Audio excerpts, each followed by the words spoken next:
we've got a stack skill right here. I do also want to shout out that parallel running to this, we have the group E-match against sorry talking is hard. We have the group E-match, Aussie 101 versus Trinex. So if you want to see that, you can go on ZeldaSpeedRuns too. And with that being said, I'm pretty much ready to pass it on to our today's commentator, which is going to be Yoho. So Yoho, why don't you introduce yourself? Hey everyone. So like George said, this is Restricted Major Glitches All Dungeons tournament.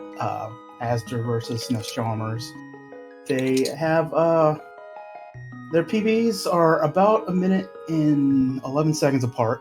Chalmers today was doing some work and got a big PB, so it's going to be a close race today. And this is basically for who moves on in the brackets.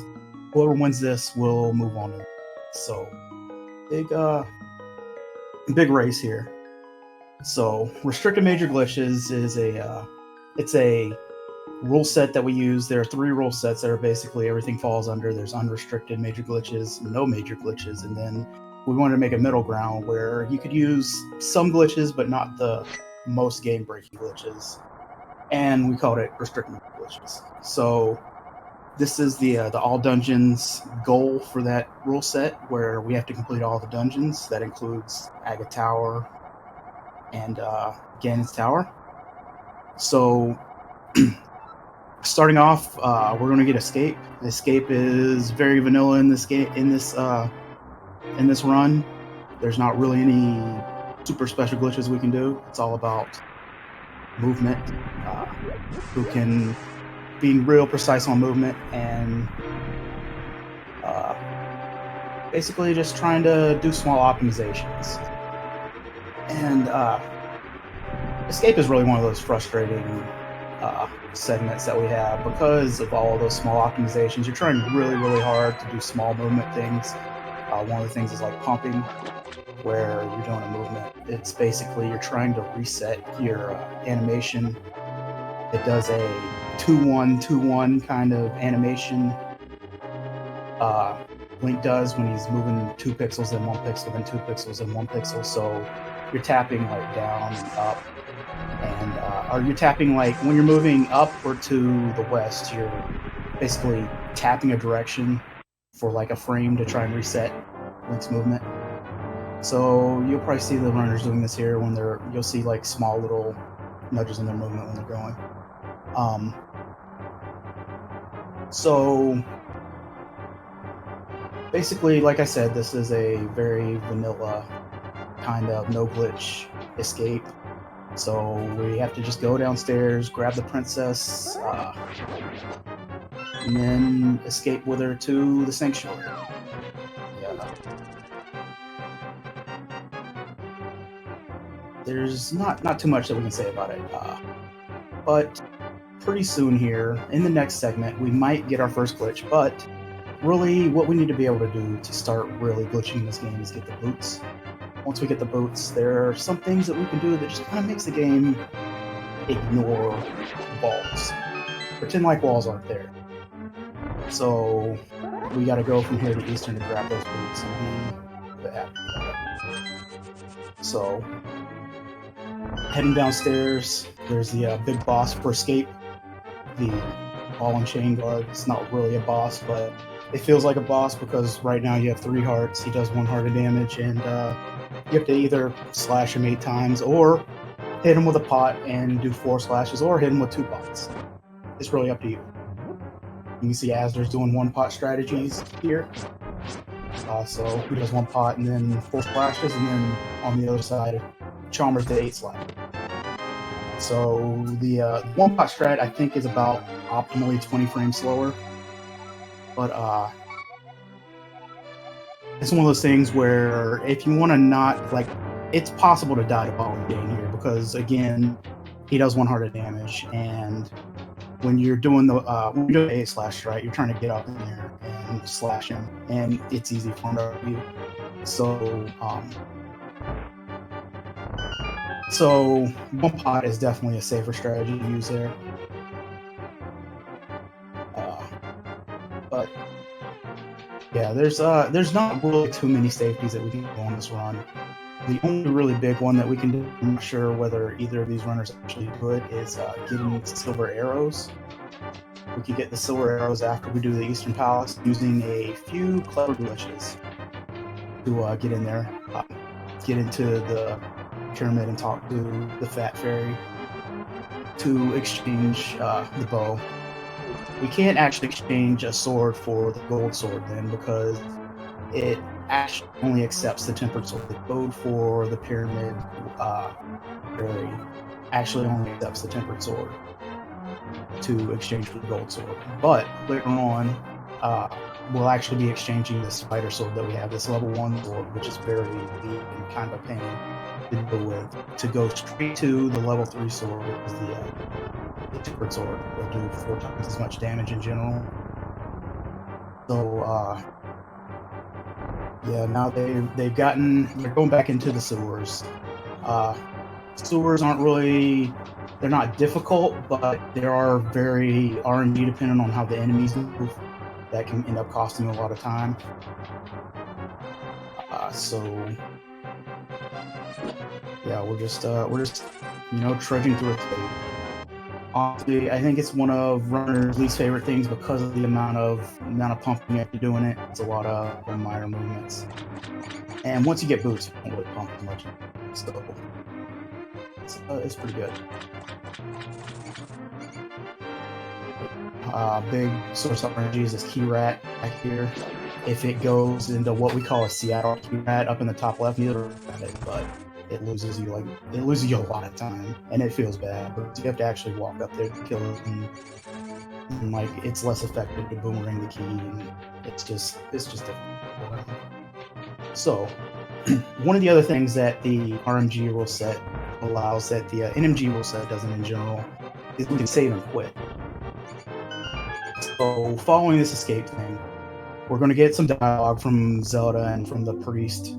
I'm not really sure what all they're saying, but we're going to say, okay, later, I'm out of here.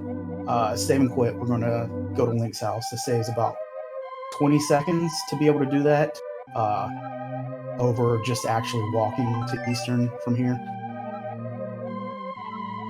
So, yeah, both runners having pretty good escapes. Yeah, saving and quitting, and now at Link's house.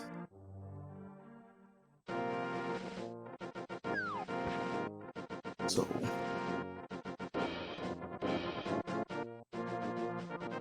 a shorter trip to Eastern from here. I'm not really sure. There's a glitch that we can do here called Citrus Clip. I'm not sure whether either of them are doing it. Azder is walking up as those drummers. There's a clip that we could do here that would save about, I guess, 6 seconds non-optimally, but it's also one of those things where you do a lot of really weird frame buffers to get in to Eastern. So yeah, this Eastern is actually just going to be pretty much also vanilla for the 2 runners. It's not going to be until boots that we can really start doing funky stuff. Have some glitches happening. But yeah, both runners pretty equal here in Eastern. Pretty neck and neck. Really, this category has a lot of time, a lot of places where you can lose a lot of time. So this kind of little minor difference is not even that important, because later on there's going to be tricks and stuff where you can lose minutes or more if something goes bad. So this Stalfos room where you see them kill invisible Stalfoses with the pot. The Stalfos actually haven't spawned yet, or actually spawned but haven't shown up yet. But we're keeping the camera position such that they'll actually go ahead and spawn, and we're killing them before they actually do. So the door just go ahead and open once it realizes they're dead, and come back.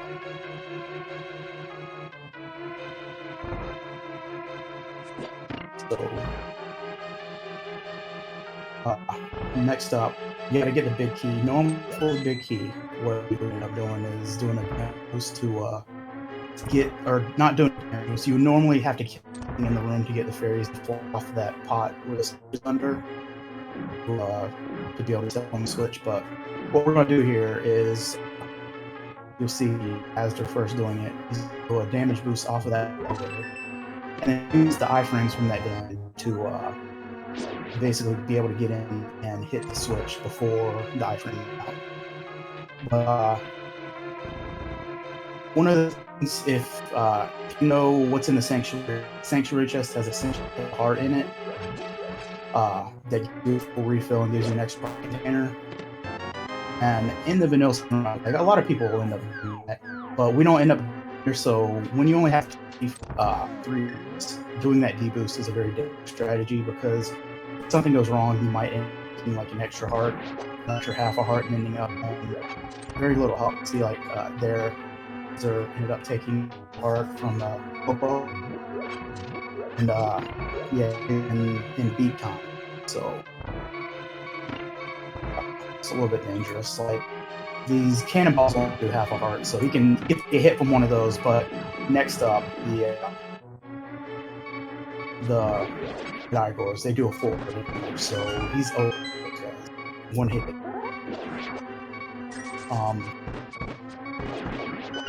So on to the first boss of the game, the first real boss, and the Armos Knights. Basically, we set up to do a quick kill for these. Because each Armos 3 arrows apiece, and we want to try the best that we can to skip the enrage phase for the Armos, because if they hit the enrage phase, heal, like the Armos hits the enrage phase heals. So I'm going to be able to hit Armos before he can actually get into that enrage phase. So very close here, both of them finishing Eastern. Now we're off to go talk to old Grandpa next door, Grandpa Boots. He's gonna let us do cool things, but also, for some reason, this guy has explosives in the back of his head. I don't know what he was doing. I mean, maybe it was just college, but yeah, he's got him back there, and we're gonna go get him. The reason we want to get him is there's also, we can set up some bombs that basically push us through the wall. So in a moment here, we're going to be using those bombs to be able to push ourselves through a door, or push ourselves through a wall to get to somewhere we're not supposed to. But from here, what we want to do from here, we're going to go up Death Mountain. Normally, in the game, you have to have gloves to lift a rock to be able to go up Death Mountain. But we're going up there now. We don't have gloves. So we're going to do a little trick that's called Death Mountain Ascent, or DMA for short. So, like I said, with boots, times we can just make the game more walls. What we do that is, there's a state that we can get in spin speed, where basically we stick our animation in a weird state by hitting the dash button a second after. Oh, and azder just got auto walk down. He just missed it a little bit. So basically, we're hitting the run button right after the frame. Oh, he just did it again. He's not walking up a little bit before doing the side. On jump, you can see he hits it pretty easily. What we're doing, we get into that wall. We're jumping to wrap our coordinates around basically the top of the screen, and then even though the camera's still showing us down at the bottom, like, the collision and stuff is of everything up at the top of the screen. So we're hopping down to be able to get into the cave that we just went to without the gloves or anything. So it just a little helpful trick to be able to get into a cave to rescue the old man and get our mirror without the gloves. Next up, what I want to do, there's a special cave on Death Mountain, a very special cave. The reason that it's special is because the underworld in this game is an entire continuous grid, and there's a cave in this in Death Mountain that helps us. That's like right next to. So we want to go to Pod. We want to get our hand. So first thing we're going to do a little clipping. We'll do a special clipping. It's called the Kiki to be able to get to Pod, and then we're getting into the cave. We're going to use that bomb that we got from Old Man Saha's closet to knock us into the wall and be able to clip through, and now we're in Pod. That's Chalmers' side. We're in pod, but we're in a weird pod because we didn't enter through the front door. The game is like, pod. This is a cave still, right? But no, there's like locked doors and everything in here that we can do things to. So whenever you're in a cave, the game sets your key count to -1 to say, hey, don't show the keys because there aren't any locked doors in here. But one of the side effects that we can get from that is that, yeah, you can open any door you want because the game doesn't really have 0 key. So on Azder's side, you can see he's about to open the door like it's nothing. And, go out and set the dungeon to be able to do it normally. We're going to enter through the actual entrance of the dungeon, so the game is happy. The reason we want to go ahead and unlock that door is so we can save a key. Saves a little bit of time going through the dungeon. But yeah. So now we have to do pod. Pod is normally 5th dungeon, the 6th dungeon that we do. So we only have a lot more hearts than we would right here. And also we would have the Master Sword instead of this regular fighter sword, which is very rinky-dink, doesn't do as much damage. So this becomes really relevant when we're having to fight the boss of this dungeon, which is Helmasaur. Helmasaur requires 16 hits from a hammer on his mask to break it, but then normally it would be 8 slashes from the Master Sword, or 4 spins from the Master Sword, or 4 hits from the hammer. So here, really, we only have the option of hitting in the gym with the hammer, or doing fighter sword spins, which it takes 8 of those. It's very slow, but we're hitting with arrows. Since neither runner decided to get silver arrows here, we'll see them use a combination of either hammer hits or fighter sword spins. On Chalmers' side, we just saw him do the hammer jump, where we bomb ourselves across the pit to be able to get to the hammer.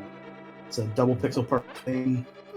Saves us XP and saves us a lot of time from being able to do it. But it doesn't save as much time, I think, here because you've already saved the key doing the groups in here. So you can do a little bit of stuff to just run around the maze, and it doesn't cost as much. So really, the here is Helmasaur is definitely a run-ender for this category. If you're gonna have to take it very carefully. He does 2 hearts of damage no matter what attack he's hitting you with. So you be careful whenever you're fighting him. You've only got 2 hits, and then the next one will kill you. And then you can see on Azder's side, he has half a heart. Since Helm only did 2 hearts of damage, having half a heart doesn't really matter compared to having a whole heart. The math still worked out that it's too tall. Man, he took a beam from the mimic there, so that's one of his hits on Helmasaur. It's going to be a tense fight for him. Over on Chalmers' side, we're down in the what we call the turtle party room, because sometimes you go to hit a turtle and there's a party on you. But yeah, you seem to handle it okay. He's full health going into Helmasaur. But yeah, you've really got to be careful. If you don't get silvers, you just shoot 2 arrows into the guy, and in phase 2 and he's done.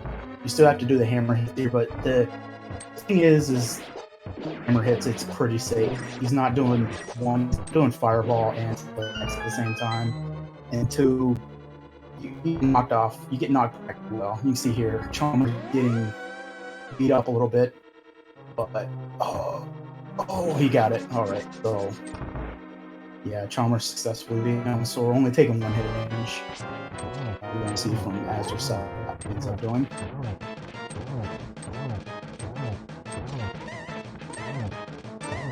Alright, fireballs. At a certain level, you start caring as much about the fireballs compared to him moving back and forth like he's doing right now on Azder's side. Azder's 1 hit. and he go with the arrows. So I think he hit him. Yeah, he hit him twice, so he only had to do 4 arrows. And yeah, they're both living through pod.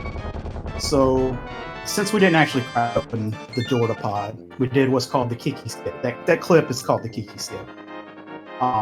When we exit this dome, we're spit out after the crystal cutscene. We're just going to be stuck in a door. So what we do, we save and quit, and now we're able to go to the tower. We want to be able to get our Pearl to actually do cool stuff in the dark world instead of just kind of going into the dark world. We want to get into it slightly more legit. We're still going to cheat our the dark world. Come on, it's a glitch, but yeah, we want our Pearl to not get most of it. So we're on Charmer's side. You're going to see him wrap his cord around again. He's at the top of the screen whenever he does that jump down off the bottom like that. And even though the camera doesn't change, he's messing with the geometry. He's having to mess with the collision stuff up in here. He lands right next to the door doing that. That's called the fast hit clip there. And yeah, now he's in here. So, over on azder, I see the same thing. Is it's a really similar as a vanilla Hera. You don't have any tricks that we're going to pull here yet. Stay tuned for the Meyer split. But one thing that we get to do, we did first, and we got our hammer. The hammer does twice as much damage as that fighter sword to old Modal. And I don't really like Modal. He likes knocking us down. And yeah, whenever we hit 5 times with the fighter sword on the 6th one, he starts getting really fast and he really wants to knock us down. So if we hit him 3 times with a hammer, he's down. Right? So tile room strats, we're doing different tile room strats. Charles doing hash pokes to break the tiles, as they're dodging the tiles to hold the pot. The reason you wanna hold a pot there is to be able to break the last tile as quickly as you can. The door opens quicker.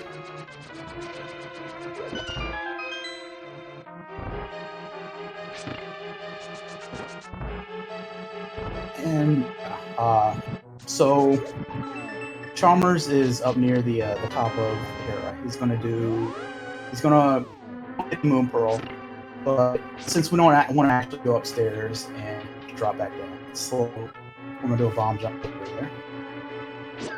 Grab the Pearl easily.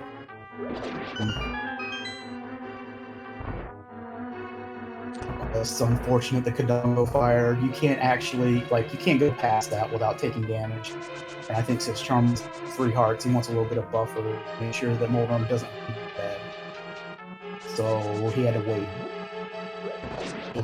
Just unfortunate. After going to the bottom pot, grab a safety heart for this stuff. Moldrum can knock you down or kill you. And it's rough. So yeah, Chalmers getting hammer hits, Moldrum's down. We're gonna move on. Up next, alright, we've got our Moon Pearl. Exist is not a Moon Pearl. What do we want to do? We want to get into the Dark World. We don't have gloves, so where are we going to take our portal? The only real portal that we have that we can access to here is the portal up here on Death Mountain. But then how do we get down off of Death Mountain to go to, well, there's a trick, or a series of tricks that's called DB. It stands for Death Mountain. Chalmers is going to start ignoring some walls and then start pushing himself through some boundaries to be able to go down into Kakariko. Go down into Kakariko and get ourselves into the. So these are the destination. And yeah, you do a little spin speed to get yourself off of that ledge, and then the game just walks you down until it decides not to move and you can move. And you're in the Dark World and in a place where you really should have more stuff right now. came down with it. So, Thieves Town, rough thing in Thieves Town is you get the fighter sword. A lot of the enemies are kind of designed expecting you to have a master sword here, and they won't just die to win from the fighter sword, from dashing through them with the fighter sword. So you gotta change your strat some to accommodate that. And then the other big thing is you don't have a glove.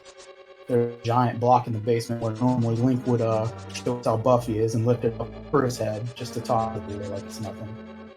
He can't do that now. We don't have a yet. So luckily that one has a second act, which lets us just kill all the enemies now in a door off.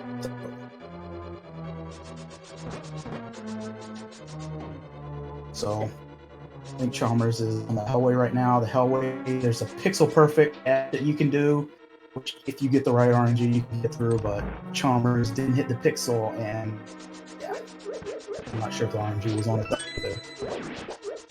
We'll see if azder can get to it and do it.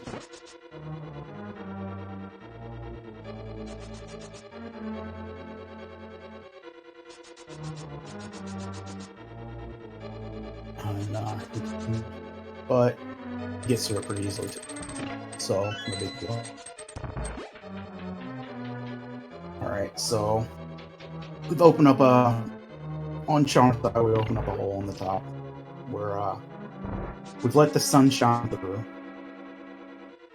Why we do that? Why the game would just be like, hey, you know what you should do is make a brand new hole in the roof of these guys. I don't know, but apparently the girl in the basement that really hates it. So Thomas is down in the big block room. He can't lift the block, so he's down here just trying to kill these enemies. And yeah, it gets through it.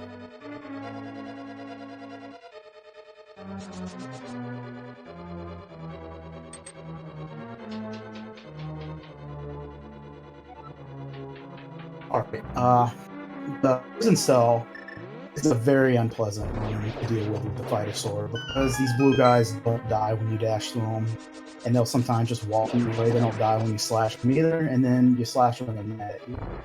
So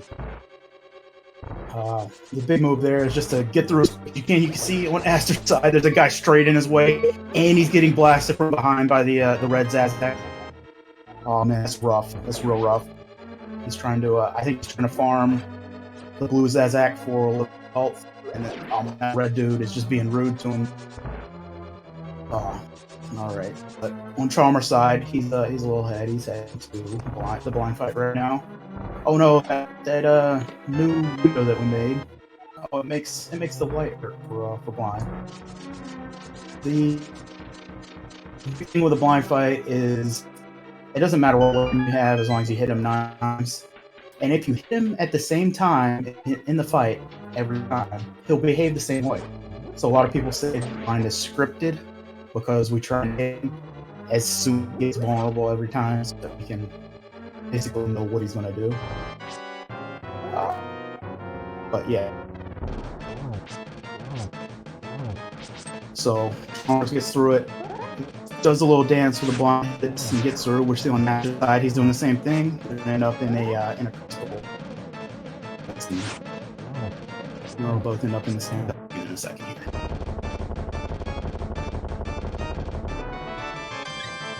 So still very close from both sides. azder's trouble with doing the death has put him a little bit behind, but he actually has the stronger PB, so we'll see how that comes into play later. And there's a lot more tricks that can take a lot of time for either runner.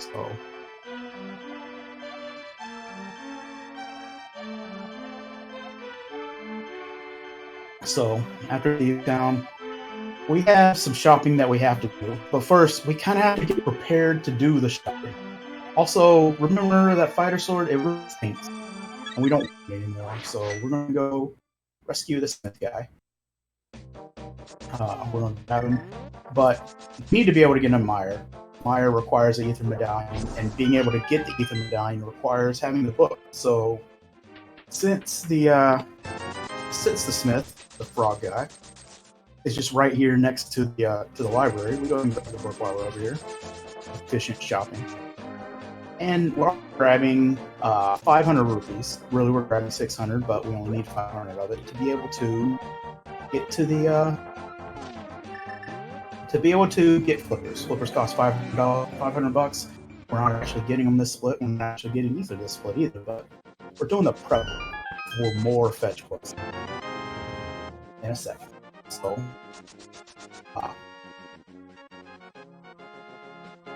both there's a trick here that could have been done that has a soft capability called frog, but neither of them are opting to do it. It's actually softlock doing that trick today, so probably a wise thing from them. Oh, and azder is doing the old style smiths. Over on channel side, you see him doing blank smith. That's what the strategy is called. We lay the portal right there. We'll see Chalmers. We'll see azder actually mirror right in this door for the to grab the temper and go back. These technically, I think these are right around the same amount of time. Take the same amount of time, but it depends on how fast you pick up those big blocks there. When Chalmers gets the fence dash, it's a frame perfect trick where you hit to the left and push button at the same time. You're able to slide along that fence and go up. That's the other 300 rupees there to be able to get the flippers.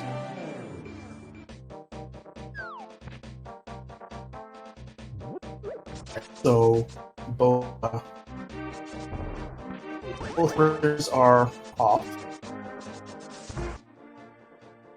and into Skullwoods. The reason we get sword here is one, and two, Mothia dies a lot quicker than sword, so that's because the Mothia fight is Chalmers is in, some people call the worst room in the game the mummy statue, because the mummies can do what they're doing to him. They're just messing him up. You can't really hit him or anything, because basically stuck between the statue and the wall.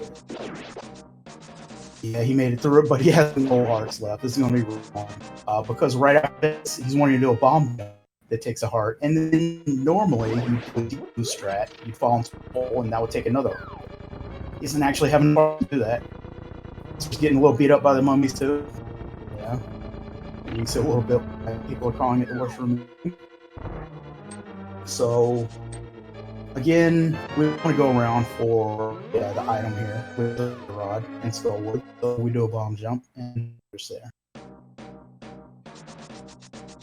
He did damage boost strat. Yes, that might have been intense. He just wanted a refill, but he might have been doing muscle memory there. I'm not really sure.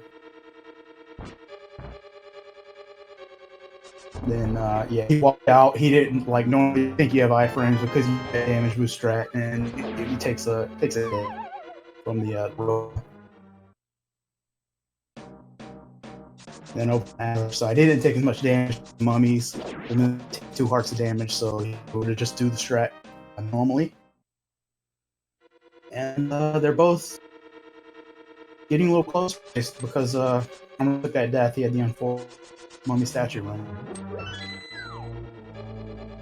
So this monster fight, you drop a hole where there's a bunch of conveyors and spikes around. The game doesn't want Mothula to get damaged by spikes, so it programs Mothula to not take damage from the spikes. Unfortunately, if you hit Mothula and then he hits the spike, your damage is canceled too because of the way the game works. So when you see Chalmers fall in this fight, you're going to see him do the sword out to do dash strategy. That's a way to kind of mitigate the damage issue. The spikes, you're able to still get a hit even if he hits the spike. You do that poke dash strat. It looks like Mothia's being a little rude, but you get through it. This is azder is falling into the fight, so doing the same thing, doing the poke dash. We tried to use the fire to get him to fly the spikes, but didn't work instead of magic, so he's just gonna have to wait for Mom to cave a little bit. He gets the kill. So getting a little closer there. Sometimes even just the regular moments in the game can make you lose time because the game's rude about that. And now Nazar are a little bit closer in the room. So next up, you remember I said last this split in woods that we did. We need to do some shop. So right, what we're doing after this, we're wanting to go to desert. We want to do desert mire since they're right next to each other in the parallel worlds or whatever you want to say. But to be able to get in the mire, get the ether, and be able to do that, we're going up to the top of the mountain because it's kind of convenient. King Zora is right next to the ether tablet up here, right? We're going to do flippers right after this. Flippers. Now, you might be wondering, is Zora right next to ether tablet? Well, it is. Just like I said with the underworld, that the game's on a big map, you can see that the game up here is on a giant continuous map too. And it just so happens that right below the Light World Turtle Rock is the entrance to the King Zora. So we're going to do a little ball ignoring, dash over there and deal with death, the worst enemy in the game. Just slide through, up in Zora. Oh, dead rocks. Chalmers getting bounced off on. Azder gets bounced off one too. Who's going to get beat up the most by dead rocks? It's a big contest here. And yeah, Chalmers is down in King Zora land. But since we entered through Death Mountain, the game realized that you should be on a different tile set. Everything should look a little different. So it's loaded weird, and you can see the edges of the look just wrong.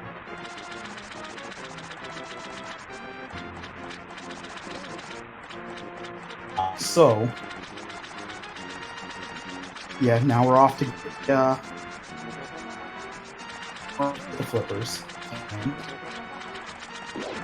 from here, like I said, we're going to want to do desert at the same time. So we're going to start with desert, but if you remember to get to mire in the vanilla speed or in the vanilla playthrough, we're not getting the at all. We're gonna do a trick that's called Fool's Mire, where once again we're going to take ourselves into the dark world, and we're just going to a wall and just go. So let's see how Charmers handle this screen. The Swamp Warp screen is an unpleasant screen because of that bomber that's sort of a little bit there. Oh, and he tried to bomb himself out. Wasn't on the right pixel.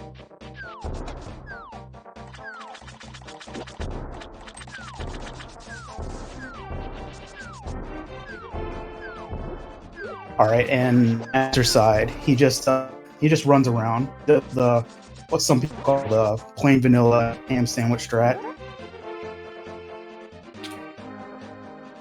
and because into the mire area in a weird way, we're able to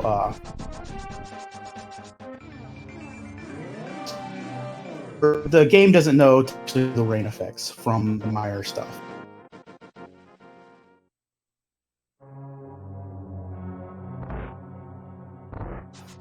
So a little bit of a flashing effect. Now they're in the desert. We moved out to get to desert.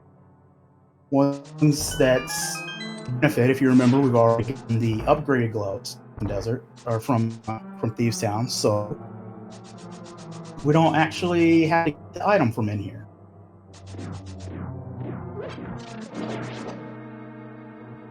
So also, since we entered through basically the middle door, we're able to just grab the big key. Again, since we don't need the item, we can just mirror up and go straight to the back. So because we put desert off long, we have a lot more equipment than we normally would. We'll fight boss of this dungeon, which is Lamolus. So, Lambo normally take 4 slashes from the fighter sword. Is that right? 8 slashes from a fighter sword to kill a single worm. Or 4 bow shots. But since now we have the fire rod, we've done some other stuff. We have more hearts. We're more ready to fight anything. We're going to go ahead and kill these Landmo, kill these ones with the fire rod. It only takes 4. So we skip one of the worst bosses in the speedrun, you'd say, to make it a lot easier. Just kill them with the fire rod. You basically kill them in 1 or 2 cycles. It's 1 if you're lucky. Sometimes the worms are still rude to remind you that they're still here, and they'll just go off to a weird side, the Happy Farmer's side. So yeah, he ends up being just like it's a 3 cycle. They were rude. Went ahead and let them know that yeah, sometimes Lambo's still just rude, and he's just rage slashing worms here. So azder got a much more polite set of worms and is able to take a little bit, but it's close. There's still a lot of bad crap that are about to happen in this next split. So if you remember, when I was in Hera, when we were in Hera, I said, yeah, we're not doing any glitches in it. We're going to go visit Hera again in this Meyer split.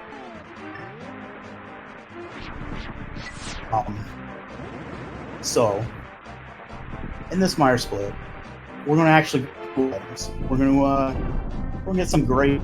We're going to get our hook shot, and we're going to get the cane Samaria.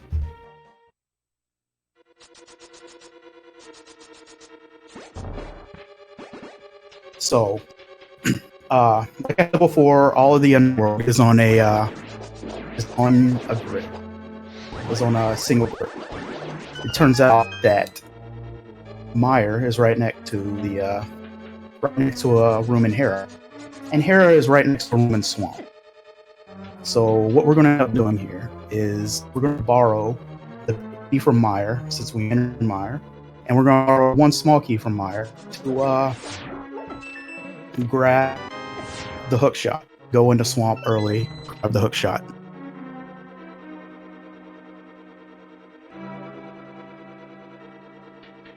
So you can see they went ahead and grabbed 2 keys in that room with the spikes. We're going to go grab the key. And this is pretty vanilla looking. After doing some vanilla, doing a little bit of vanilla hitting the switch, even though they don't need to. Now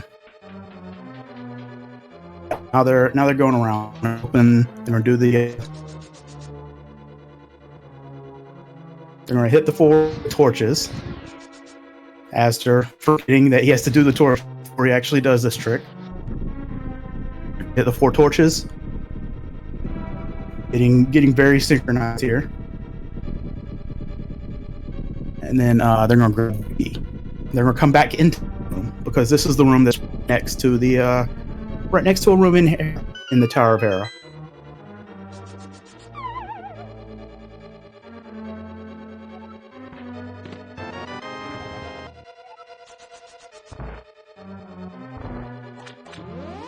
Alright, so we're going to go back around and get to that room with the second set of torches in it.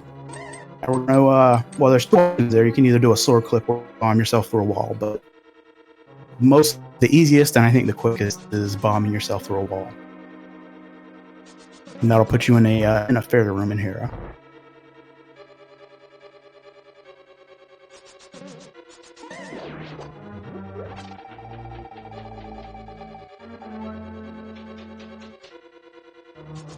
Oh, that does a little bit rude to Chalmers.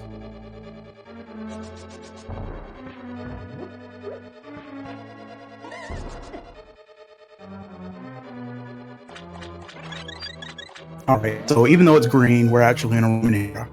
You can see we teleported out, the tiles got reset, and hey, we're in here.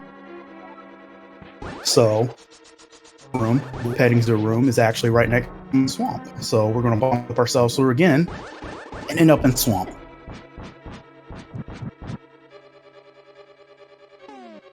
So now we're in swamp. It looks a little funky because hey, tile set's actually from here. The water looks weird. The floor looks weird. Pots, I guess, look normal, but now we're going to just swim through.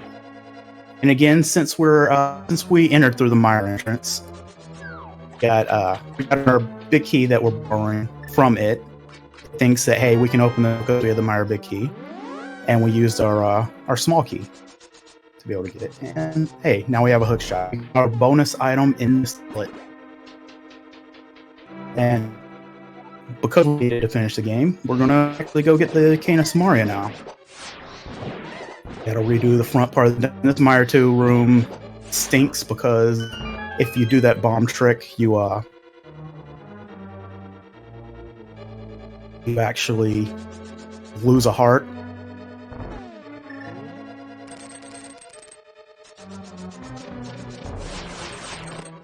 But yeah, getting the red cane because we mirrored out from the big chest and swamp. The pegs are actually reset.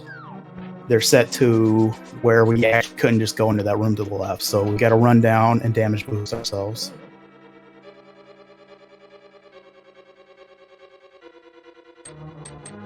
But we're going around the long way to be able to get to the basement and push the peg to move on.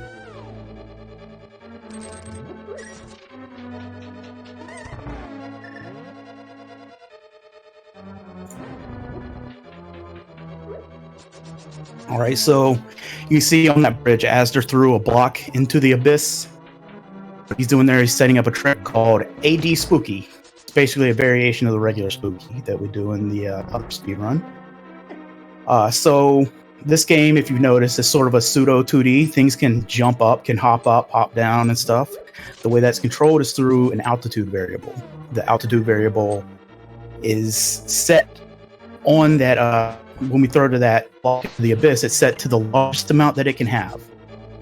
And because of a glitch in the way that the fire rod was programmed, it automatically just uses that altitude to where it's going to do its splash damage without resetting it before when you shoot the actual fire rod. So we use that in the room right there.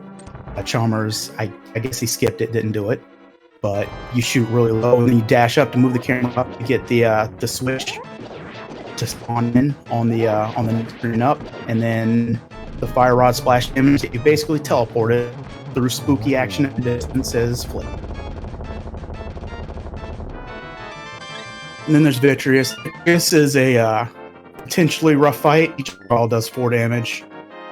So the way we go around actually touching an eyeball is by touching the goo and damaging ourselves first before they can get to us. And we do spins through it.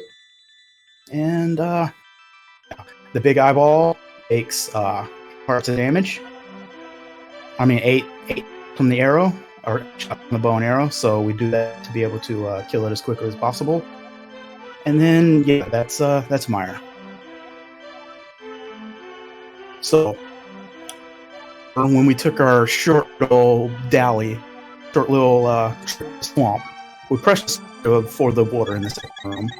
Turns out it actually stays the same if you leave the dungeon and come back, or if you do it from apparently a different dungeon. So instead swamp, because we don't have to get the big key ball, we've already gotten the hook shot. There's no big door to get to the boss. Swamp has been greatly simplified to be able to get through. But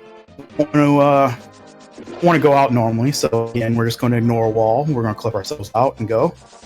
And hey, right now we're in.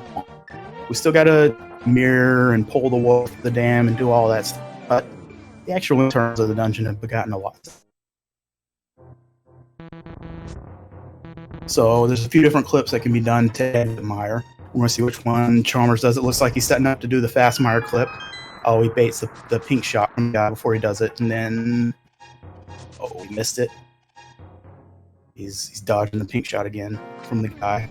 Azder did what's called a safe mire exit, where you don't actually have to dodge the pink shot from that guy as you're trying to do the clip as fast as you can. Oh, Chalmers looks like he's having a few issues getting out here. Finally, he gets it. First try. And now he's in the swamp too. So here we are in that room with water that we filled up. It's still full. We can just swim through. We borrowed a key to get through here. And hey, we still don't have to get a key. Now we just grab this key and we go straight to the back, because the only big key lock thing in this dungeon is that big chest that we borrowed Myers' big key for. So Azder is about to do one of the newer tricks in the all dungeon speedrun. It's called Diver Down. So whenever the water in this dungeon is all on a separate layer than the rest of the thing, everything else is all on its own layer. So whenever you hit a ladder, the game checks to see whether it should put you into the water or not. What we do there, we basically wedge ourselves into that rail so that we can skip the ladder and just jump down and ignore the water completely. We can interact with the objects as if the water wasn't there at all, because the game doesn't realize that we should actually be in the water by skipping the ladder. And yeah, Chalmers is coming up to do the same thing, I think. Argus is, if you try and do, I don't know whether either of these guys are going to do the zero cycle, but Fun Fight trying to do the zero cycle, looks like Azder's going to take it regular. Going to go for the one cycle. It's a simple, safe strat to do. Oh, missing that puff. That puff kept dodging him. So we could actually do more damage to the actual second phase of Argus if we brought the fire rod out, but we want the hook shot for what we're doing right after this, so we stay on the hook shot. Oh, it looks like Chalmers is having a little bit of trouble getting through. But yeah, he made it.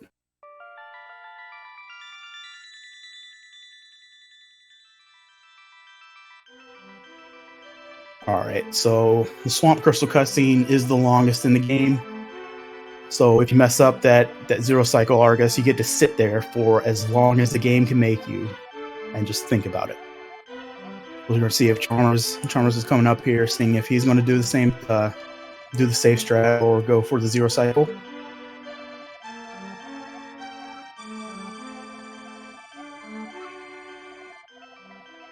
Oh, and he's going for it. Let's see if he gets it. This is a pretty tight window. Argus rushed down on him, so yeah, he didn't get it. Oh man, that's rough. All right, so luckily, since the game puts these 3 dungeons in a row on the bottom, Mire, Swamp, and Ice Palace, we can just go and do them in a row. So there's a different strat that could have been used. I'm not sure whether Chalmers will use it to get into Ice Palace, but it has a huge both soft lock and hard lock capability.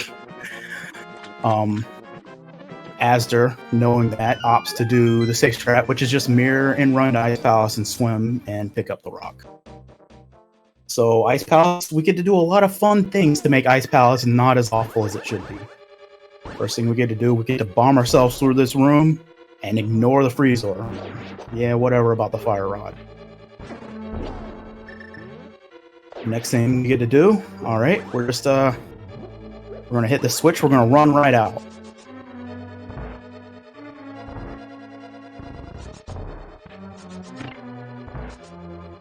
So, next up, Azder's doing another new glitch that we found recently called Icebreaker. What this does is allows us to basically extend the door. The door wants to push us out. The door will push us through any object in our way to get us out of the doorway. So we extend the state to push us through a wall using the Canis Maria block and a little bit of clever movement, frame perfect movement. On Chalmers' side, it looks like he's doing the mirror wrap to get the Ice Palace to shave a little bit of time off. Looks like he got it okay. He's making it.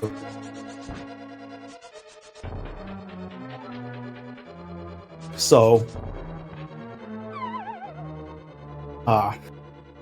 category, you have, since Ice Palace has moved later than it normally would be, you have a lot more heart than you would normally. And because you're doing the dungeon, you're basically clipping through some walls to do the dungeon. You're not taking as much damage as you normally would.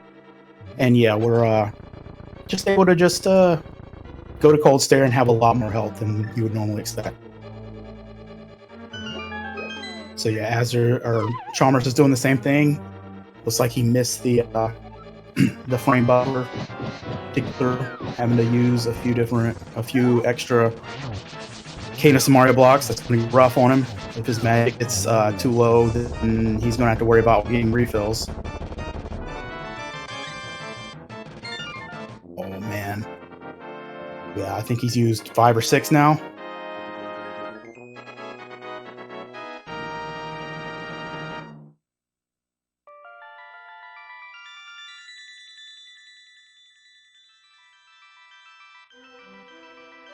And yeah, Cold Stare going down pretty easily for azder. Because Chalmers has had a little bit of trouble with the tricks, he's extending his lead some.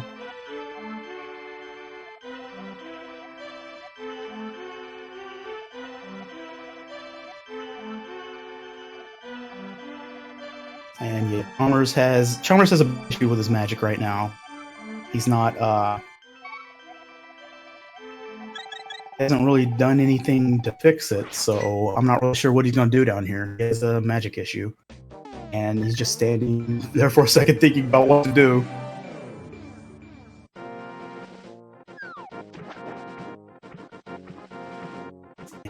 I think he's gonna start trying to kill the jellies. Yeah, he's killing jellies to get a small magic. That might be enough. Oh, but he's gonna take a lot of damage doing this strat or doing this stuff. So yeah, one of the things he could do, if he wanted to just grab the fairies that are in these holes to the left and the right, he could just grab the fairy and then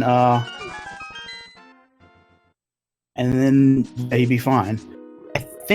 I'm not really sure what he's doing. He could grab a key and go out. He could grab a key, drop down, and then go to the right door that's locked. Oh, he mirrored out. Oh, now he's just going through normally.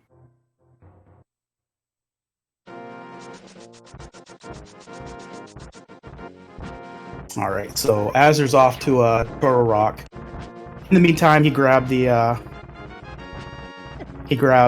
ice rod to be able to beat Trinex. You need the ice rod and a fire rod to be able to beat Trinex, and he's trying to do a boots clip to get up to the top of the map to be able to get the Turtle Rock, but he got straight up bullied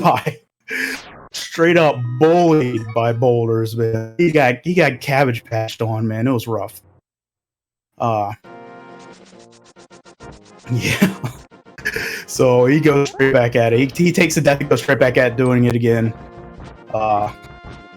He's getting beat up by boulders again. Hopefully this is alright. He gets into Hera. He needs to get into the top of the map and get into Hera to actually reset his camera up here, because he's going to want to go into the Dark World. We're going to do another one of those mirror wraps that you saw on Chalmers' side to get an Ice Palace. But this time, it's going to put us at the very back of Turtle Rock. It's going to put us into the what we call the Laser Bridge. And we're going to do basically Turtle Rock in reverse, because all we'll need is the big key. So we just got to be able to get it, and then we'll mirror and be able to just go straight to Trinex. It's a lot easier. Meanwhile, Chalmers looks like he's doing a vanilla-style Ice Palace to deal with that magic situation.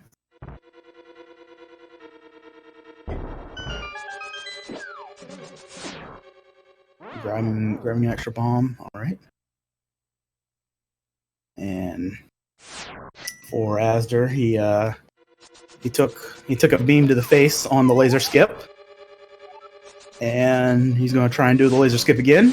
Grab the key. He at least gets the key this time, so if he dies, he doesn't have to go over and do that again. And now we're off to do Turtle Rock in reverse. We got to go backtrack to get to the big key chest. Chalmers, meanwhile, is I'm not really sure. Having trouble with doing vanilla Ice Palace, I guess. Looks like he is going to continue going through like that. It's one of those things, whenever like something happens in a run, sometimes you just end up getting bogged down by it because, yeah, I don't know, man. Like, it's just, sometimes it's rough. Yeah, everybody send your energy to Chalmers. He can get through this. He can ice Palace. He can ice the Palace. Alright, so on Azder's side, he does a menu buffer there to read what the Pokey RNG is. There's 1 RNG for those Pokies. Basically 1 out of 4 RNG for those Pokies where you have to actually dodge it. Alright, someone should probably tell Chalmers that he needs the mirror because he died in Ice Palace and he's in the fake Dark World. So whenever you die in Ice Palace has one of those things that's called a Crystal Conflict. So if he gets to Cold Stare and beats Cold Stare without mirroring and mirroring outside the dungeon to fix what's called this fake Dark World situation, he's going to actually have a hard lock for the game.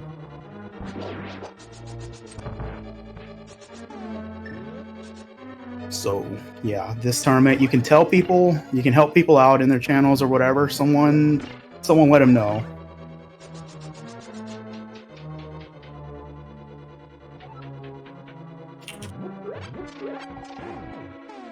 There's let him know here. Apparently he's in chat here.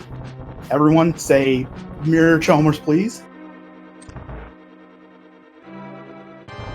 All right, on Azder's side, he's gotten the big key. He's gotten back around. He's going to kill Trinex.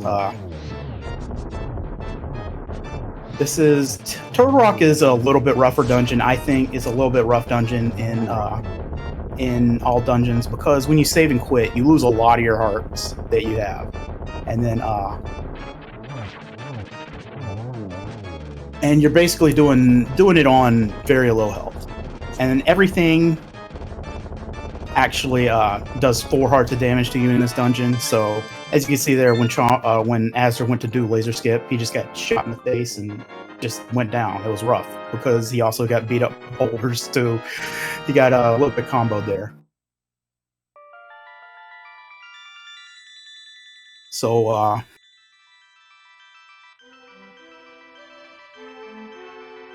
yeah, now from here, from Turtle Rock, we've beaten all of the 7 crystals. We could actually just go to Ganon's Tower, mirror, go through a portal, go to Ganon's Tower, and the door would unlock for us like nothing.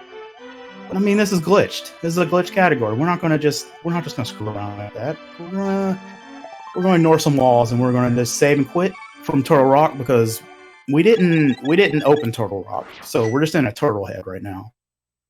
And then yeah, we're gonna go clip into Ganon's Tower instead of having to deal with the animation of a bunch of crystals spinning around and dealing with it. We're just going. So save and quit.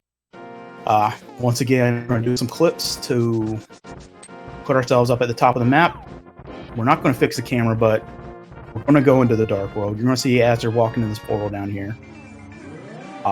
Then we're gonna go down to the bottom of the map. Even though our camera isn't fixed, you see him jumping down. Right here, he's actually on this screen. It's actually like the camera matches where he's at. And yeah, he's gonna clip into Ganon's Tower. He jumps over, wraps his coordinates again, and then goes. All right, so yeah, now we're in Ganon's Tower. Since we did a save and quit, we've lost a bunch of our hearts, and normally you would go into Ganon's Tower with all your health. So we got to do a few different strats. Maybe some people just don't do those different strats and just go nuts. Because after this dungeon, you might remember we haven't actually finished all of the dungeons. There's Old Aga's Tower in Aga 1. That counts. That's a dungeon, unfortunately. So we when we finish this dungeon, we'll end up put right next to it and be able to go. All right, Chalmers, making it into Cold Stare, the Cold Stare with full magic, just ready to go. See how he does. All right, he did the spin. Oh, he's having a Cold Stare party too. Oh my god. Oh, this is gonna be rough. All Alright, he's got 1 puff down. Alright, he's got 2 puffs down, he's got 3 puffs down, he did it! Nice. We're in there. Ice Palace is done. On the Azder side, one of the things you want to think about when you're in Ganon's Tower is how many arrows do I have, because he's about to fall into a hole where there's a bunch of Armos that he's going to want a bow at. And luckily, he has more than enough arrows to be able to do it, be able to shoot it, and then do a little extra. He can pump a few into the wall if he wants to. Oh, he actually pumped one before the Armos actually was vulnerable too, so yeah. Alright, so Ice Armos is down. He put one into the wall for us. And now he's got the big key. Got a little bit of extra arrows for the next part of the dungeon, and he's ready to go.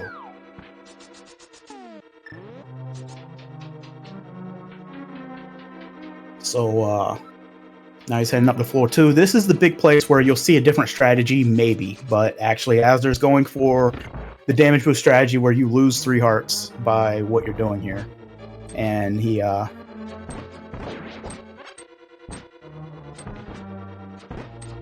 so he's actually very low health going through the top of Ganon's Tower. We don't really have to worry about it as much because we're not fighting Ganon, who will do 1.5 billion hearts immediately after this.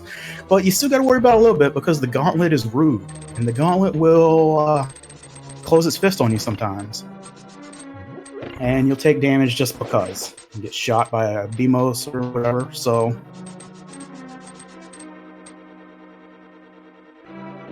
yeah, we're just continuing on through. So now these next 5 rooms are called Gauntlet.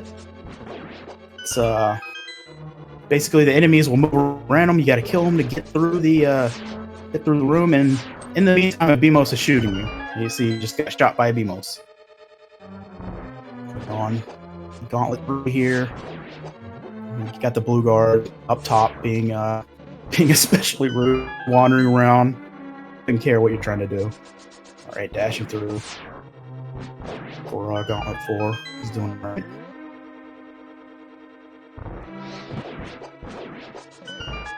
Right, and he's through the Gauntlet. Now he's on to the Land Mode 2 fight. The Land Mode 2 fight is a lot like the Land Mode 1 fight in this category, except you have a guy shooting at you. They really want to amp it up in Ganon's Tower, so now you got a guy shooting at you to really tension. But he gets through with a 1 cycle, hits him with the fire rod. Still has the right amount of magic to be able to do the rest of the dungeon the way you want to do it. And he's on the cane. Wizard robes hangs through on the wizard robes too. Use cane strats for this too. Yeah, gets through it easily. Grabs a little heart for safety, and then is movie 1, 2, torches 1 and 2.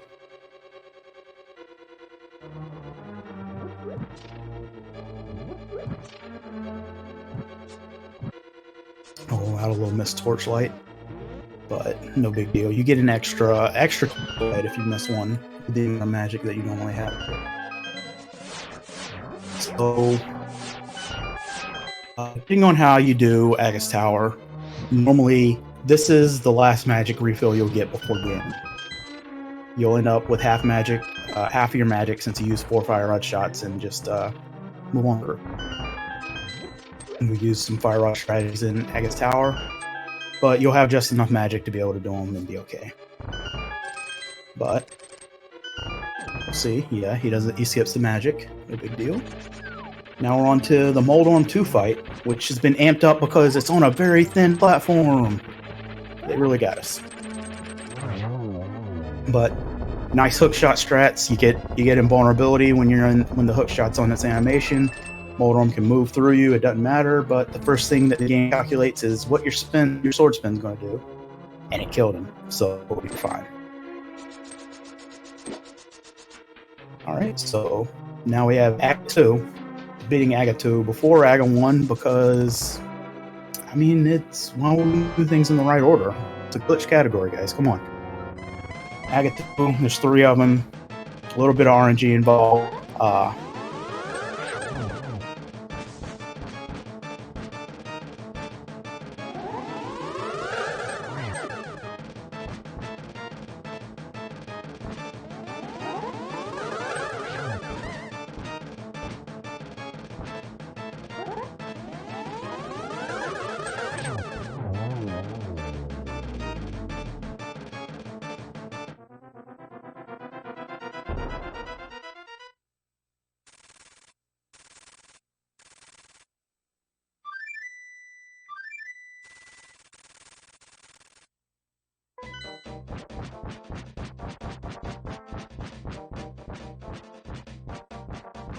Yeah. So before we actually get to fight again, and if you fall down here, it's bad news. You gotta actually finish Agate Tower to finish the game. So you're gonna Chalmers, in the meanwhile, is finishing 9x, and yeah, just making it through.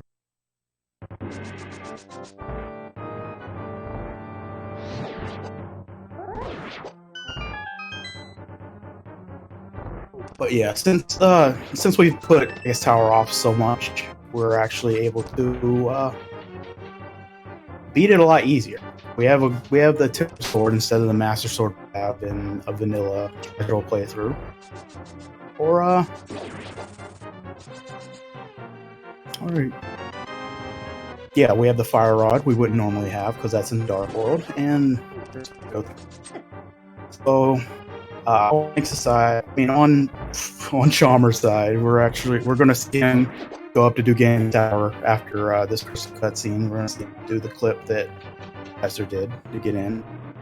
We're gonna see like there's a few different strategies. Some I think Chalmers likes to get talk to the old man before he goes to Ganon's Tower to refill.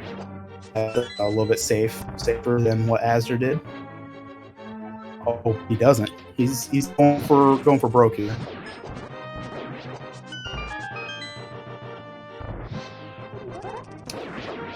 And meanwhile, azder's onto the circle of pots.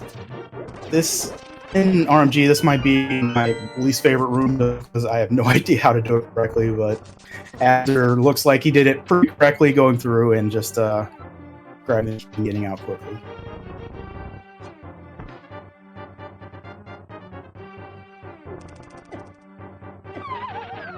Oh, a little bit of trouble on the narrow bridge there. Azder having a fall down.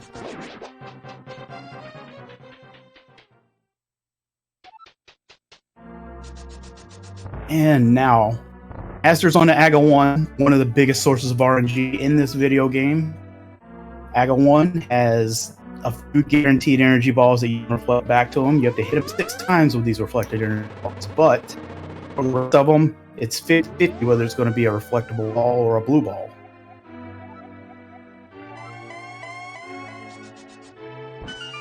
And yeah, so you can guess how many blue balls azder's going to get. First one's always a guaranteed energy ball. The fourth one's always a guaranteed energy ball. But this is a 50-50. First, straight off, getting a blue ball. Alright, so Chalmers in the meanwhile doing the same thing as azder was a minute ago, going through his tower. He has the exact same number of arrows that azder did when he was for Ganon's Tower with 18. He's going to grab a fiber from the pot here in a second. And then be ready for the next Armos fight.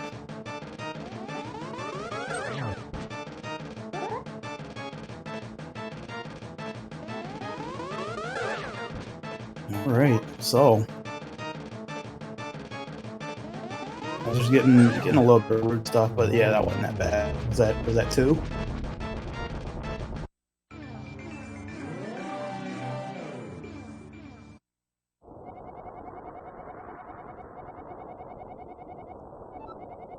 Alright, so azder finally finishing the final dungeon was able to is now able to fight the blue pig, the big blue pig. So again, it has 4 phases with the sword that we have. It'll take 12 slashes in the first phase, 12 slashes in the second phase, 4 slashes in the third phase. But he's going to be walking around, and you're going to have to wait for him. And then on the fourth phase, 12 spins, which will actually damage him using it because we don't have silver arrows. Looks like SNES has some small internet issues here, but we'll try to fix that. Yeah, for sure. Just having a minor disconnect there, but I hope it'll get back. It'll start behaving. Yeah, it looks like it. Alright, so Chalmers is doing the climb through Ganon's Tower. And again, azder is fighting Ganon, 12 here, what he's going to want to go for is what we call the 1-1, where you finish Phase 1 and Phase 2 through one teleport of Ganon. And don't lucky get it here, but he gets lucky with this this RMG that Ganon has. You can actually just stand in the top corner and do spins and finishing him off in Phase 2. So, like, in Phase 3, just like Aga's Blue Balls, a 50-50 shot on what's going to teleport every time that he lands. So, another element of RNG in the speed. And it's like, yeah, Azder's getting more than the average number of teleports that you would get in a fight.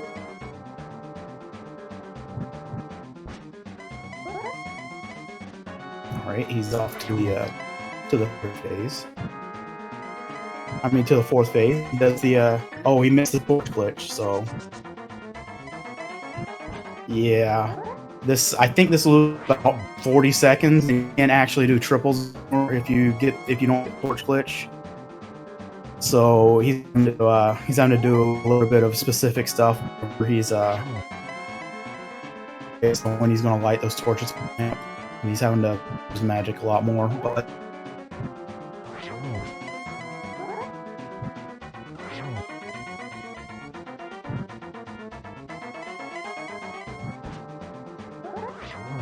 yeah, he made his input.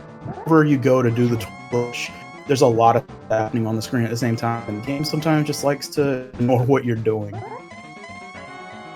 Just as rude.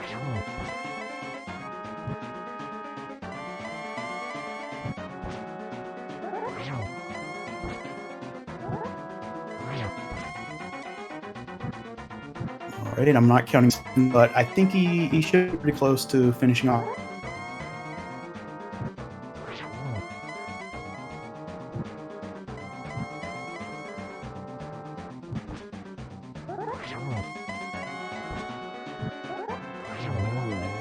On Chalmers' side, I'm not sure, did he die in Ganon's tower? Or it looks like he's back, but like Azder is finished.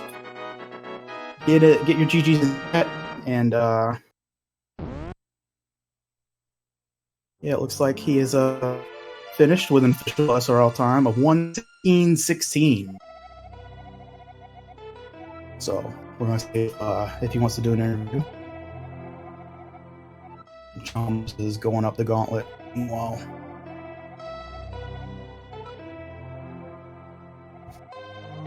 so again, low heart go through the gauntlet, having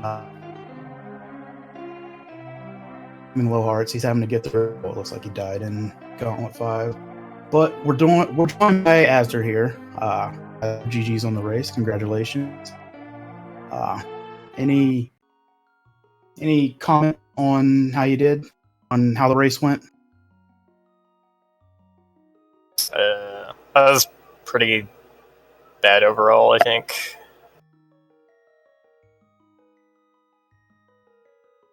Yeah, I mean, it seemed like there were a few minor mess ups, like with DNA stuff, and it was just a little bit of loss, but there weren't any like major disasters, so it's not that bad, right? Yeah, I didn't have like major mistakes, but I still managed to pull a time as if I did have them, so. In the meantime, Chalmers was fourth. He was so far behind. But yeah, so with when you're moving on in brackets, how do you feel about that? I feel good that I won the match at least, so I probably wouldn't have made brackets if I didn't, because my times were not going to be good for a wild card at this rate. Yeah. I'm going to have a very bad seed, so I'm just going to get stomped round 1 of brackets like I usually do when I enter tournaments. Yeah, maybe. I mean, you never know who you're draw in the so always a shot. And I think Chalmers is going to join us for an interview too. So for the ice wrap, you saw where you were in the race and decided you wanted to play it safe there? Yeah, I figured chance of it like really helping me out in the race was a lot less than the chance of me losing the race because of screwing it up. Yeah. All right, and we're joined by SNES Chalmers. That was you and azder were very neck and neck up until just the disaster started piling up on you. How? what happened? I screwed up Icebreaker a bunch. It's the first time I've ever had trouble with that trick, and yeah, the adventure ensued. So couldn't do really anything to rebound back. I was trying to finish out the race, but yeah, no, GG's to azder. It was a fun run. Yeah, GG. That really sucks about ice. Like that's it. It's the worst thing for a race for that to go bad. It blew my mind. Like I said, I've never had trouble with Icebreaker. I just golded ice today and in my PB, so it was a little crazy. But no, I'm happy. I tried to finish up, but no, it was a good race. I've never had auto walks on DMA with that sort of frequency. Oh, like, is that what happened? Yeah, so like the stuff on DMA I used to struggle with was getting the pixel for the spin speed and not ending up in the wrong cave, like not clipping out of the bumper ledge. So I mostly like ironed that stuff out, but just in this race I started having problems with like I started hitting the transition by accident on the way back down. Yeah, that'll do it.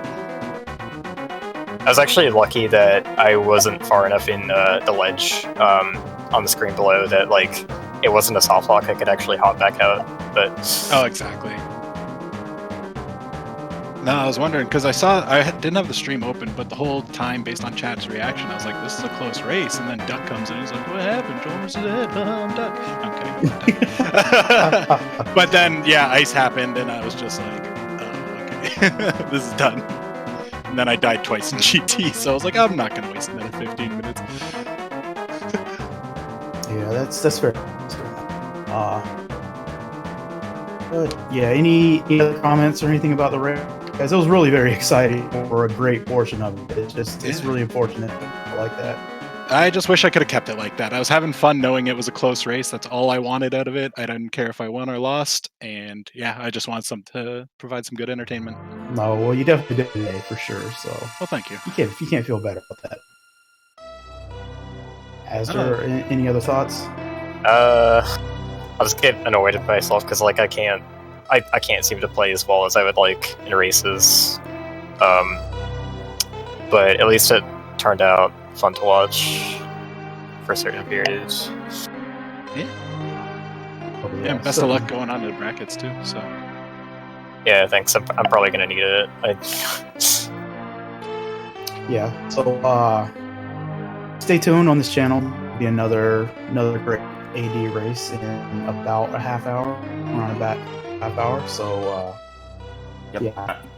We've just decided to, because the race is still a little bit far, it's still like 25 minutes, we have decided to not keep the stream live during the meantime, but we will be back with that race on the hour, essentially, in like 25 minutes, with Group F, Pickup Pulse versus Super Nintailer.